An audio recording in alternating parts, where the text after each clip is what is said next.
Back in that bag again. Whoa, yeah. Hey.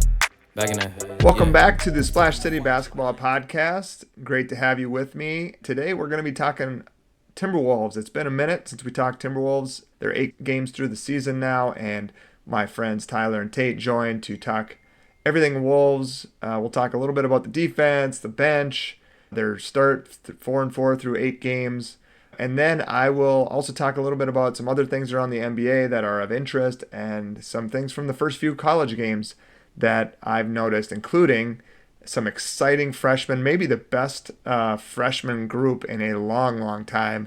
Super fun college basketball games this week and more to come as we get into the season, including North Carolina, Kansas on Friday night. So that's what we're talking about today on Splash City Basketball Podcast. Thanks for being here. Follow on Instagram.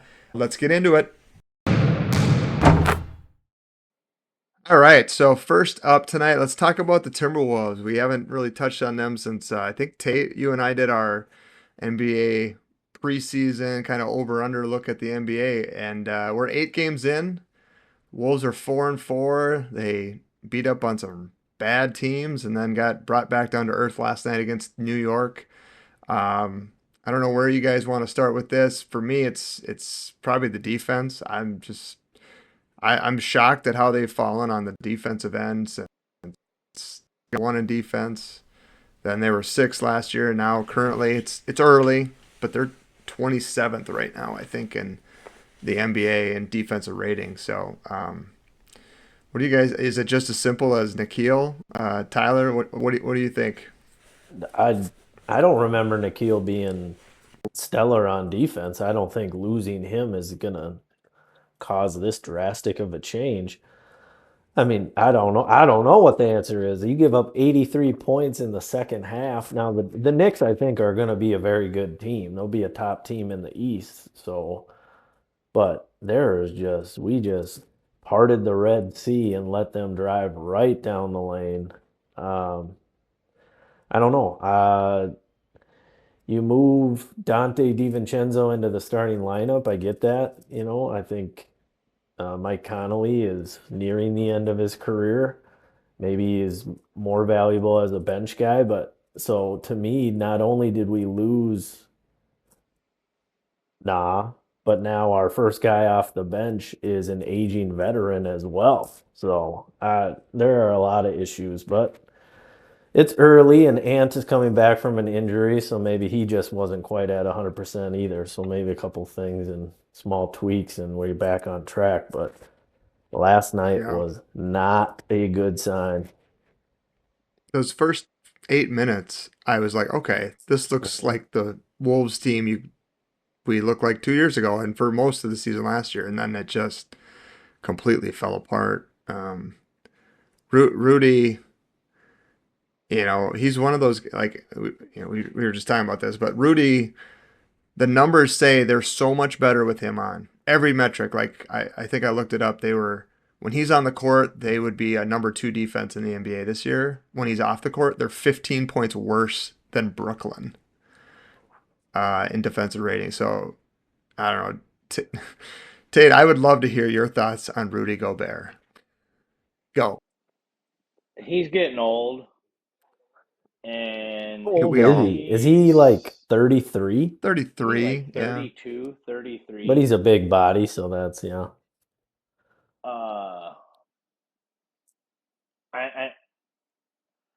Right, but I don't think we know what he is at this point. He's gonna have those games that he pops up and he gets those like auto doubles where he gets 5 dunks, but I don't think teams are like super scared of him anymore. He's just not. And he doesn't seem to even be like dominating. You're not a threat. He doesn't even seem to be dominating the rebounds. Like, he has 9 rebounds. What are you doing out there? Like, that's where I'm at with it. Is like, we got just killed on the glass last night. I'm like, if you're even okay, aging, sure, but 4-time defensive player there, like, where is the rebounding effort? Where is the Like I want to say it was like 56-40 on the glass last night. Mitchell Robinson was just killing us. So that's to me the worrisome part. I mean, I brought up Nikhil strictly because I feel like with Jalen Brunson, right? Like that's a Nikhil type of guy to defend. He's a little bit taller than him. He is so good getting around screens that we're kind of missing that a little bit this year. And like Jalen Clark was supposed to be that guy, but he was hurt for a few games. And now when Ant's back, I noticed Clark had been playing over 20 minutes a game. Now last night he was down to 12. And in my opinion, Clark has to play over 20 minutes because he's that. Nikhil averaged like 23 minutes a game, 25 minutes a game, something like that. And I feel like Clark has to be that guy. Maybe he's not as trustworthy in shooting, but there's just, there's not a lot of answers on this current roster for defense. But you seen Nikhil's numbers so far this year too? Yeah, 17 points a game or something. Just crushing. Yeah. It's just like, yep, all right. Yeah. You had to move guys. Effort. That's what bugs me. Like, if the problem is effort, that's pathetic. Like, come on. But it's the NBA, right? So you try hard for a while, and then once it's turned into a blowout, they just shut her down. And I felt like when you're a Western Conference team and you play in Madison Square Garden once a year, like, look at the games that LeBron would have and Kobe would have when he would come to Madison Square Garden. Like he's going for a triple double. That's why I hope Edwards is, still nursing the hamstring a bit. He had, was it 2 rebounds? Like, come on now. Like, you want to be the best player in the league and you're going to get 2 rebounds. So if your hamstring's hurting, then I get that, you're favoring that so that you can focus on your offensive effort. But yeah, that's another effort thing. It's just the same old Wolves.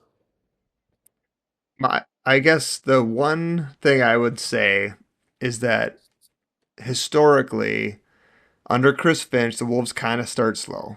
And he, in my opinion, has earned a little bit of grace, or he's got some equity at this point with how they've pulled together the last 2 years specifically. But, they've been in the playoffs every year. So, like, I am hesitant, but also kind of thinking, like, they'll eventually get this figured out a little bit. Maybe not Western Conference Finals figured out, but I think they'll improve, or like this. They can't. I mean, I just can't imagine a team with Jaden McDaniels, Rudy Gobert, and Edwards are going to be 27th in defense. I have a hard time believing that. So I don't know if Finch has got a magic wand, or if this is kind of what they do is they start off the year, they try to figure out their rotations and their pieces, and then they'll hit a stride in December, January, February or something. But I do think, Finch has earned a little bit of that belief from the last couple seasons. Yeah, for sure. You don't go to back-to-back Western Conference Finals and then be like 10 games into the season, it's panic mode. But I think us as Minnesota fans, though, we're like, come on, we just don't ever seem to make that jump. It's just we're good, but we definitely look like we should be better, and we never move up to that next rung. That's where like OKC is so impressive, like they get there, they reach the pinnacle. They start the year 8-0. I know they lost to Portland the other night. We'll talk. I think we'll talk about that a little bit later. But yeah, there's just like this. No, we're gonna dominate. And that's just how we're gonna be. We're not gonna take nights off. Their guys play. Yeah. Their offense. They move on offense. They all rebound. We got the T-Wolves got out rebounded by like 19 rebounds. 12 of which were off. They had 12 more offensive rebounds than we did. And I could start with Naz Reid doesn't seem to go inside of the 3-point line ever. It's just, I'm getting frustrated. Yeah. It's okay. That's what we're here to do. But like you said, though, that first half was fun. We were in it. Both teams were playing. Brunson got Yeah. off to a slow start, so maybe that's why it was close. I mean, maybe if he's his normal self in the first half, maybe it's not quite as tight at halftime. But then we just came out, and first couple minutes were okay, and then the floodgates opened. 83 points later, 137 Yeah. points. Oof. Right. The question I had, like going into the year, I think maybe we all kind of were thinking this. It's just like, okay, so we had a couple years ago, Kyle Anderson, for whatever he was, pretty important bench player that could guard kind of like a 2 through 4, like versatile player who a professional, right? Knew what he was doing, knew the assignments. So you lose him. Now you lose Nah. Um, the bench right now, I saw Terrence Shannon look phenomenal. I mean, preseason and summer league, he looked so ready to break out. He's a no-show, basically.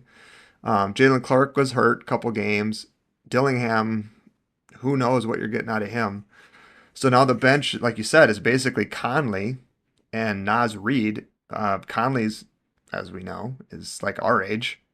And Naz is, I mean, I got to imagine what happened to his sister is still affecting him. So I'm going to give him a little bit of a, hey, work your way through that, however you got to do it mentally. Like, I'm not going to say this is easy on him at all. So, but yeah, so now your bench is like, I don't know, pretty inept at this moment, pretty non-impactful. Like, we used to count on Alexander Walker and Naz Reid every night for like, hey, they're probably going to get 30 between the two of them. That was a strength. And now, Yeah, those two guys it was a coming strength, off the right? bench for sure.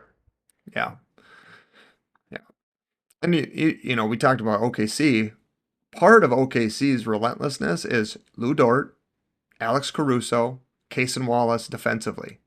Mhm. The Wolves have one guy like that. I mean, Jaden is maybe kind of like that, but I wouldn't say he's as relentless as those guys are. But Jalen Clark, that's why I continue to say he's got to play 20, 25 minutes a night because you need that guy. You need OKC has 3 or 4 of them. We Wolves have kind of 1.5 maybe. So It'd be interesting to see how long what the OKC contract situation is, because that's what hurt us. Every yeah, team eventually, if your players are good, they're eventually going to want to get paid as they should get paid, and then your roster is yeah, depleted like we are. So I think right, timing is that other aspect of pro sports, right? Where you're trying to not only get good, but you're trying to land in that sweet spot where guys are going to be there for 2, 3 years. And unfortunately, our little window closed. But that means there's guys that have opportunity to step up, but that just hasn't happened. yeah. We're almost kind of in between windows, right? Like 2 years at the Western Conference Finals, you got most of that core back. You flip Randall and DiVincenzo for Cat, and now you have this other like Shannon Jr., Jalen Clark, Dillingham, along with Nas and Jaden and Ant are all still young, so like they're still part of that.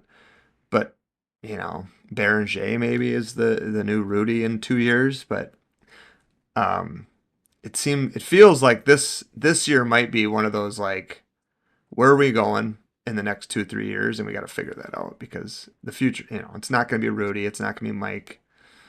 I don't know if it's going to be DiVincenzo or not.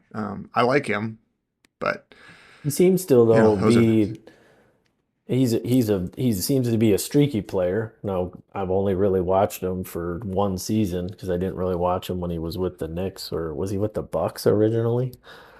I think so, yeah. Um, but he's a great bench player in my opinion. If he's your guy coming Hmm. off the bench, you're feeling really good about that. He can score, he can distribute, he's an Right. energy guy. When you move him into the starting lineup, you lose. It's kind of, to me, you almost lose a little bit because I just feel like he's a sixth man. That's his strength. Yeah. I feel like we're one player short. I don't. It's probably point guard. Um, I don't know what you give up to get somebody and who's out there that you're going to get. I'll have to run through that NBA trade simulator like 4,000 times because the apron situation and all the money, and it's super hard and confusing. You have to have a Somebody call lottery to Paul handle any of that Charchian and stuff. ask him what he thinks. I feel like you're a little bit down on them right now. I'm still holding out this like Finch will figure this out. They'll be all right. Now, I guess I used to think that they were probably in that like fourth, fifth seed in the West, but I might be slipping based on the Spurs and there's just too many good teams. I mean, the Lakers made us look ridiculous twice without LeBron. So I'm more thinking we're going to be play-in type bound the way this is looking, unless things change here pretty drastically by Christmas. If I remember correctly, wasn't our over-under number in Vegas set us in like the low 40s? No, I thought it was 49.5. Okay. I'd have to double check. Yeah. I think we were 49.5. Okay. Yeah. I mean, there's a lot of probably team with young talent that are coming up, so I'm just down. I'm just down because it's another like Minnesota kind of slump. like you can't sustain it. Right. You just have these expectations, and you finally have a guy like Anthony Edwards where you're a legit bona fide star, and it just seems like none of the other pieces are quite there. And we've come so close too. Yeah. So yes, I'm down right now, but doesn't mean we can't battle back. Just keep battling. Just keep battling.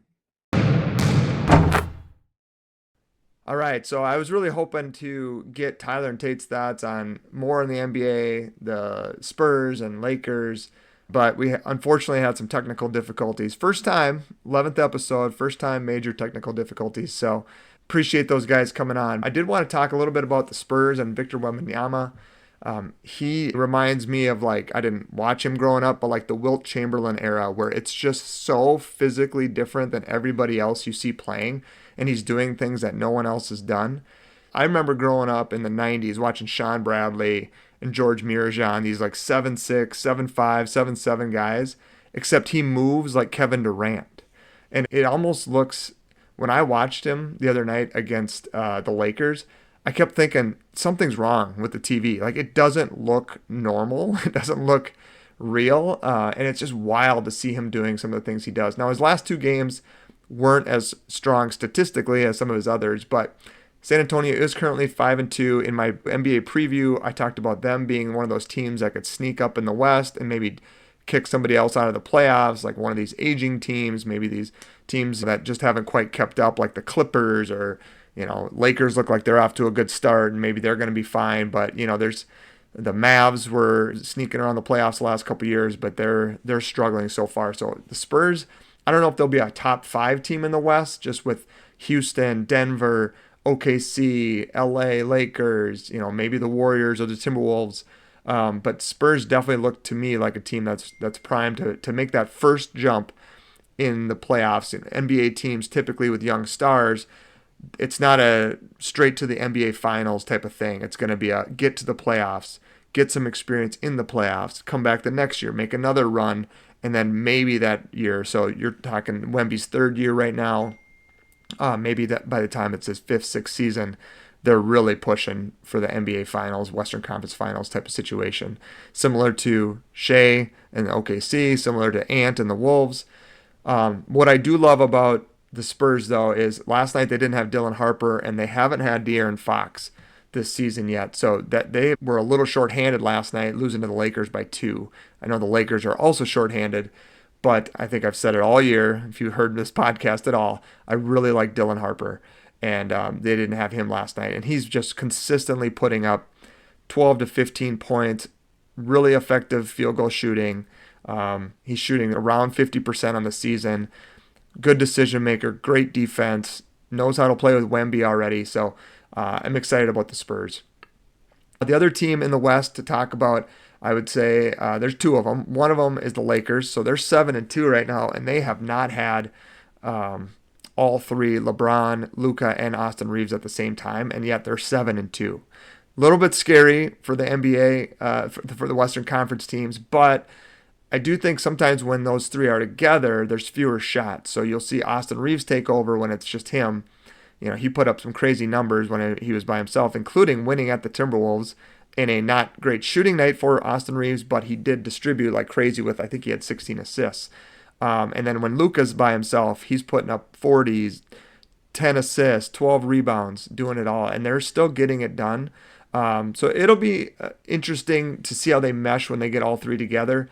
Timberwolves fans know last year that Austin Reeves was kind of a no-show in the playoffs, and the Wolves dispatched the Lakers pretty easily. So how much of this is smoke and mirrors? It's regular season NBA games, but I think the Lakers they've come back this year with a little bit more of an edge to them. I think Austin Reeves has improved. Tyler told me that he doesn't think that he should be included in a big three yet, just based on past performance in the playoffs, but he's playing well. The Lakers are 7-2. The other team that's really interesting to me is Portland. I kind of talked about it on one of the earlier pods about the Wolves beating Portland, and it was a struggle. And people were like, "Oh man, Portland's defense is just wreaking havoc. Wolves couldn't get the ball up the court. DiVincenzo had a ton of turnovers." That Portland team is legit. They are 5-3 right now. Jeremy Grant comes off the bench for them. Shaedon Sharpe, Drew Holiday is a menace on defense. He is one of the best perimeter defenders in the NBA. So I'm not surprised to see them. They actually took down OKC, gave OKC their first loss of the season. Again, OKC's missing some guys. Chet didn't play. Jalen Williams is still out. But OKC had been undefeated. So Portland is interesting team too. They could be playing potential. I know there's a lot of talk about them probably being in the bottom 3 in the West, 4 in the West, but Portland's an interesting squad. Maybe the Chauncey Billups fiasco has ignited a fire in them. The third Western Conference team to talk about, I think, is probably the Mavs. Just maybe disappointing. I forget what Vegas odds had them on for their over/under win total, but right now it's Cooper Flagg and it's Anthony Davis. To me, they're just not. They don't have that perimeter play that they need. Not having Kyrie obviously hurts them, but they're big heavy, right? They have Daniel Gafford, Derek Lively, Anthony Davis, PJ Washington. They're huge, but they're missing a lot on the perimeter. And Cooper Flagg, as great as he may be someday, is shooting 38% from the field. He's shooting 29% from three. They're just a bad three-point shooting team in general. I think they're 28th in the NBA. So the Mavs at 2-6, I believe, just really scuffling right now.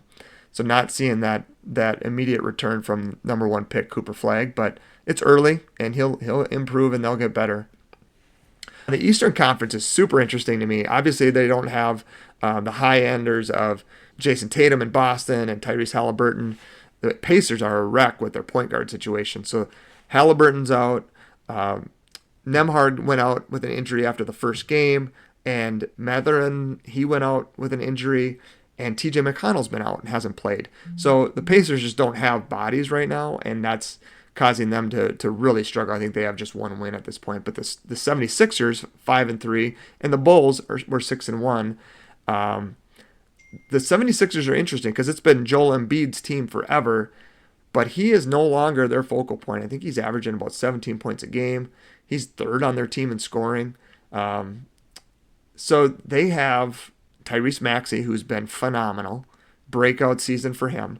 But they also have VJ Edgecombe, rookie, who's doing great things. And they have Quentin Grimes off the bench, who's providing some punch. So they're a sneaky team where this could be a year where the Sixers elevate themselves, but it's not because of Joel Embiid. It's because of Tyrese Maxey, Edgecombe, Grimes, and these other guys on that squad. Maxey's averaging 33.5 points a game at this point. So just he's on a hot streak right now, and the 76ers are third in the NBA in scoring and second in offensive rating. So just real efficient, and it's mostly because of their guards and wings. And Embiid's more of a, I'm not going to say an afterthought, but he's not the primary focus for that team right now. Curious to see how the Bulls can sustain their game. Josh Giddey is back-to-back triple-doubles, and he's putting up some big gaudy stat lines. Surprise team for sure. Best start in Billy Donovan's career. So, we'll see where the Bulls go from here. I was looking around at possibly, is there a potential Vucevic for Gobert type of trade, but the numbers in the trade simulator just don't love that one. So, unfortunately, for the Timberwolves fans, if you wanted to move Gobert, you probably can't, although they really need him apparently because their numbers just bear that out. The only other thing to talk about NBA-wise today, at least, Giannis. Somehow I feel like he's forgotten in terms of best player in the world category. He won a title 4 or 5 years ago with the Bucks. He's averaging 32 points, 12.5 rebounds, over 6 points a game, or 6 assists a game, and shooting almost 68% from the field. Now, I don't know how we forget about him. I know Jokic puts up those kind of numbers, and Luka is Luka, and there's a lot of great players in the NBA, but man, Giannis is still doing it, and doing it at as high a level as he ever has probably. And the Bucks are another team in the East where, because of the loss of Tatum in Boston and Porzingis moving on and Al Horford moving on, they're down. Pacers are a wreck with injuries. The East is wide open. It's the Knicks. 76ers look like they're in it, but I wouldn't count the Bucks out in the East at all. All right, I just want to talk a little bit about some college takeaways from the first couple of the games that we've seen. Minnesota looks much more effective offensively. Exhibition games against North Dakota State and North Dakota, you're not sure if that's going to translate. But man, against Gardner-Webb, granted, terrible team, bottom third in college basketball, and Saturday they play another bottom third team in Alcorn State. So we won't know a lot until next week when they play Missouri. But just from an eye test, they move the ball. They know what shots they're getting. They haven't looked confused yet on any sets. I don't know that they've come close to any real difficulties with shot clock violations. But so Saturday should be another cupcake win. Kate Tyson looks for real. They'll have to get some tougher competition to try to take him away, but they're moving the ball. What I love, and I think what Nico Medved is all about on offense, is 25 assists on 30 made field goals Monday night against Gardner-Webb. That's a super high percentage. That's how they're going to play. They're going to share it. They make cuts. They're screening. They're getting guys open. And there's not a lot of ball-dominating players who are just going to pound that thing into the floor. It's going to move. It's going to swing. It's just really enjoyable to watch. St. Thomas went out to St. Mary's to play a tough mid-major battle. St. Mary's a perennial tournament team. It was a good measuring stick, I think, for Johnny Towers' squad to kind of see where they are in the pecking order of mid-majors. I saw some polls that had St. Thomas pretty high, but I think this was a reality check in terms of size, strength, defensive intensity.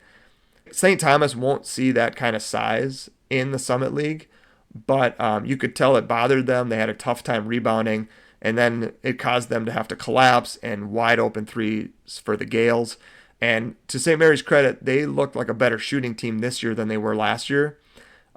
Scoring 84 points was not a common thing for St. Mary's last year, so they definitely look poised to make another tournament appearance this year. But St. Thomas, we won't see that kind of size. We'll see what they look like at against Army on Saturday night. I'll be at that game, so I'll get you a review of how they look at their home opener, opening the Lee and Penny Anderson Center Saturday night at 7 p.m. Other things from around college basketball, the big topic has got to be the freshmen.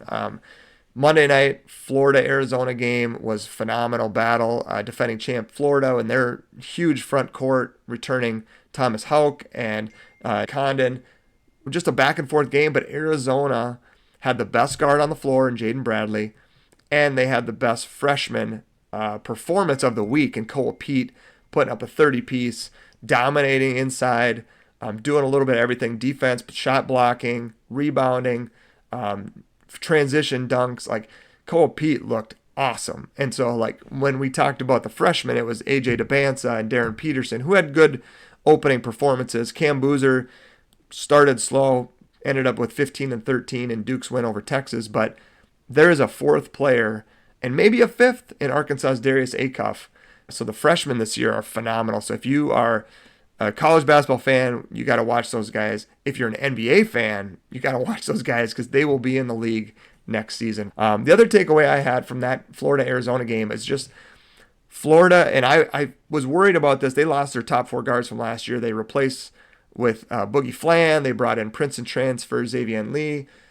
But those guys are not Walter Clayton Jr., and they are not Will Richards. They might improve and get there, but man, there is just something missing. Last year when they needed a bucket at the end, they had Walter Clayton Jr. The difference was Jaden Bradley for Arizona was the best guard on the floor, and he came up at the end of the game when they needed him. So Arizona, to me, I had them in like the top 4 in the Big 12. They might be elevating themselves into that Final Four conversation. Early, it's one game, a lot can change, but the last, I'd say 5 or 6 years when I've watched college basketball, the teams early in the season, yeah, they might have some hiccups, but when you watch them, you think, can they be a national title contender? All the way going back to Baylor, when Baylor and Gonzaga were in the title game and Baylor won. I remember watching Baylor that year thinking, man, that team is going to be tough to beat. And UConn, the years they won it, you're thinking those teams are elite teams. So there's teams, they ebb and flow, they come and go, they get on winning streaks, losing streaks. But just watching that game, Arizona looks to me like they are going to be a title contender. All right, that's the show for today. Appreciate you hanging out. Appreciate you listening. Thanks to Tyler and Tate for joining me to talk Wolves. Super fun. Hopefully they can get it back going in the right direction Friday night, which is tonight as I'm recording, against the Utah Jazz in their first NBA Cup game. Make sure you follow on Instagram, leave a review, leave some feedback about the podcast. If you have any thoughts, I'd love to hear it. Again, it's early in my process of creating this podcast, so I'm all ears and would love to take suggestions on what you think we should talk about. Actually, coming up in the next couple of weeks, I'll probably talk about some youth sports, youth basketball. The high school season is going to be kicking off here in a couple of weeks. So really excited to just add another layer to the basketball conversation. And thanks a lot for joining. Thanks for listening. Again, this has been the Splash City Basketball Podcast. Back in that bag.